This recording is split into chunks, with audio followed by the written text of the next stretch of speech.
Womble, Carlyle, Sandridge and Rice, a law firm with more than 500 attorneys. This morning, we're lucky to have one of them. You'll meet him coming up next on Carolina People.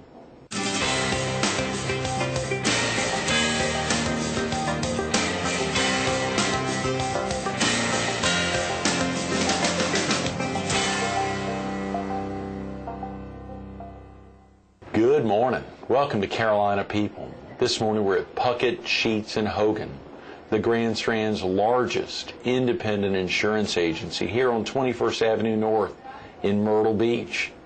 We're focused on transitions in the law, and we're visiting with an attorney from Womble, Carlyle, Sandridge and Rice, Culley Carson. Good morning, Culley. Good morning, Greg. Thanks so much for coming in. Well, thanks for having me. It's great to be here. Tremendous Absolutely. opportunity when we think about so many things happening. Of course, you were with us last April. Right. The Holiday Inn West, when you were one of the featured speakers at the first annual Computer Security Conference, 2007, which had a tremendous turnout. A lot of prominent folks like yourself in town, other great attorneys, and fascinating computer science experts. And then actually, I believe next April, the Computer Security Conference 2008, a lot of the papers already being submitted. I think that opened up September 1st, and a ton of papers coming in, a lot of posters, a lot that's going to happen. I see you're on the program committee. Absolutely. For the upcoming conference. How's that looking? It's looking great. We've got a great conference and a great program for next year. Every year, I think it's just going to continue to build on itself. This area, as you know, is just, and as we talked about last spring, is just exploding, really. In all areas, in all facets, in all industries, everybody from, just sort of basic small mom and pop businesses, even non-businesses. You and I, we have concerns in data privacy and protection because the technology is going so fast these days that our ability to keep up with it in terms of what we should or we shouldn't be doing is really the challenge that lies ahead of us. So that's what we're trying to deal with, is help not only individuals but small and large companies, help them strategize for what is really a very fast-moving train here. Oh, yeah. So. Speaking of fast-moving trains, Womble, Carlyle, Sandridge, and Rice, that's a fast-moving train. You guys have been growing leaps and bounds over the last, it looked like I was visiting the WCSR.com website early this morning, maybe 130 years, a heck of a long time, and it has been growing just gangbusters, 500-plus attorneys now, and the multitude of offices there. Yeah, it just really has been growing tremendously. There's just a tremendous. We're in a really great area. Is sort of the bottom line. Our offices spread from Atlanta in the southern end to the northernmost office being Wilmington, Delaware. Right. And all of those offices have specific strategic purposes. Many of the offices up the I-85 corridor, dealing with a lot of the manufacturing and technology. I'm in the RTP office, which is obviously technology focused.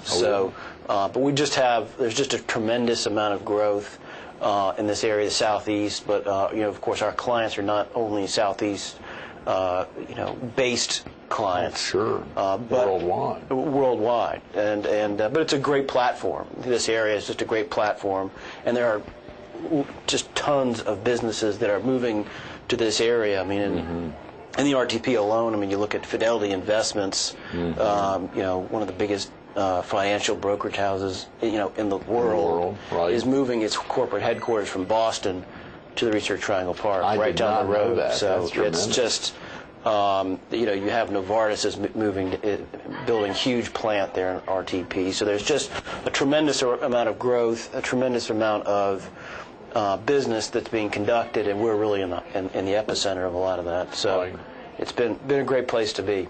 That's fantastic, Culley. How about yourself? Are you originally from this area? No, actually, I am originally from Durham, North Carolina, right down the road from the Triangle. Much of the Research Triangle Park's actually in Durham County. In Durham County, that's correct. That's correct. I mean, it's and that's one of the things that attracted me to the area to come back again. I had been in Atlanta for the last 7 years and really enjoyed Atlanta. It's a great town, but of course, a very busy and bustling town. Sure, and so sure. I decided to move back home, which was the right move for us. But it's really just been really hit the ground running there at the firm. It's just How long have you been back in the Triangle? Been back in the Triangle a little over a year now, a year and a half. Good. So, but it's been fantastic. Was in D.C. before being in Atlanta, so sort of have done the sort of big cities in the southeast, and still enjoying being back home. I saw the Womble, Carlyle, Sandridge, and Rice website there, a little bit about you. You're a graduate of UNC Chapel Hill there. That's right. Class of 94, and then the Catholic University, Columbus School of Law there in Washington, D.C. in 99. So you've been practicing, as you said, about 7, 8 years now. That's right. That's tremendous. That's right. And early on down in D.C., had you always, growing up, had you always thought you wanted to be a lawyer? No, actually, well, I always thought I was attracted to the law and much of what lawyers do. Right. Enjoyed dealing with people and negotiating and just being out there to really see and experience life and people. And so that's what initially attracted me to the law, to the legal profession. And then went to Washington, D.C., of course, and worked on Capitol Hill for a couple of years. And that really, I think, underscored my initial interest in the law, having been part of creating the laws, working on Capitol Hill, and then to move on to law school, where you're dealing more with both the creation, but also how do those laws affect ordinary people and businesses. So I've really enjoyed that sort of transition through my career, and still to this day, the most enjoyable part of what I do is dealing with people. So, and the law has really helped me been a great platform for that. Speaking of people, Culley, early this morning I went on and did a little people search, a Google search on Culley Carson. There are not too many Culley Carsons, but there was one ahead of you. That's right. When I Googled Culley Carson, there's a Dr. Culley Carson there. Is any relation to you? He is. Very close relationship. Yeah. He is my dad, and he is the third. I'm the fourth, and there's actually a fifth now. So we've got, we don't go far, stray far from the name, but it's been great. And he's still in Chapel Hill. Yes. He works in Chapel Hill. He's the chief of urology there at UNC. Is that right? Chief of urology at UNC. That's tremendous. That's right. I know he'd been at Duke for many years. I saw a little bit of that information about him, and of course have known him for a long time, and a tremendous man, he and your mother both. And obviously now that you couldn't have gotten Culley the Fifth without a significant other.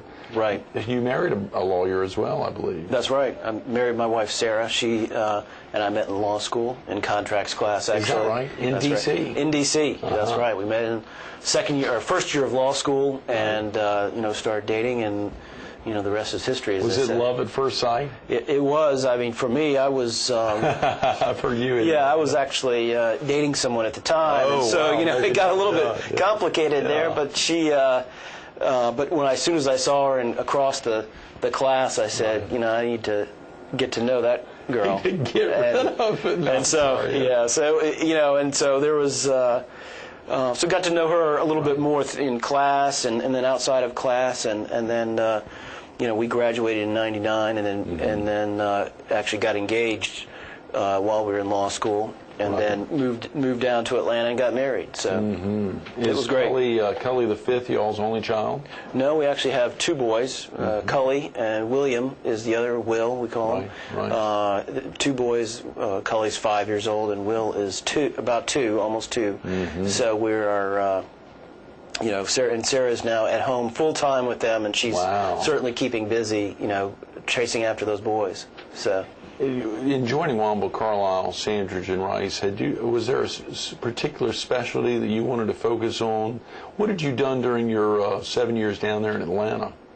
I was actually in-house for I was in-house the last 3 years while I was in Atlanta. I was in-house for a company, Bovis Lend Lease, which is a global construction development company. Yes, They yes. do some work here in the Grand Strand area. Doing some part of the project, the Market Common, the Right. McCaffrey Interest Project on the former Myrtle Beach Air Force Base. That's right, big project over there. Absolutely. They've done some work up at Tillman Golf Tillman and Beach Resort. Up there they're building. And then also, I think just down the road here to the Palace Theater. So Is that right? years They did ago, the Palace I think Theater. so. I did yeah. not know that. That's true. So they have a fairly sizable presence here in the area, and of course, the building here is just tremendous. Astronomical. But anyway, I worked in-house. I was in-house counsel for Bovis in our Atlanta office. The office, most of the corporate function of the company was in New York, but I was there in Atlanta. But so I served and supported basically the Southeast and Texas. Primarily, my specific duties were North and South Carolina. So got to know this area very well, and all that's going on here. It's just tremendous. Did Just I see tremendous. for a while you had clerked with a judge, Culley? That was my first job out of law school. Yeah, I clerked with Judge Toby Progers, who is actually a Duke Law grad, and that right? Was he was a law clerk himself for on the Georgia Supreme Court, and was just a tremendous mentor. He's a tremendous judge, and I still to this day, look back and am very thankful for the lessons that he was able to teach me as a young lawyer. So that was a tremendous experience, getting to see from behind the bench what it is that judges look for as a lawyer and go through and have to deal with, both on the criminal side as well as on the civil side. We had both criminal in our court. We had criminal and civil litigation. Down in Georgia. In Georgia, right outside of Atlanta, a place called Marietta, Georgia. So we had some pretty amazing cases. I remember one case in particular where a woman who was actually an executive with, I think, IBM, or a large company anyway, she had been convicted of, or she had been accused of shoplifting, and the case was being tried right before the Christmas holiday, and her lawyer got up and and she most of those kind of cases, shoplifting cases, settle. You never actually try a shoplifting case. Right, yeah. So it was very unusual to actually have one tried it, and then obviously the nature of the status of the defendant was very unusual. So anyway, so they tried the case, and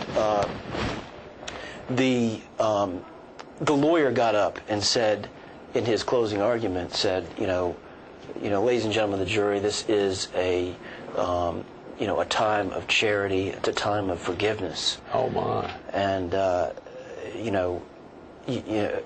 as God said, and then he quoted a biblical verse. Right. This is what you ought to do. Well, the jury was out, and in a matter of about an hour, they came back guilty.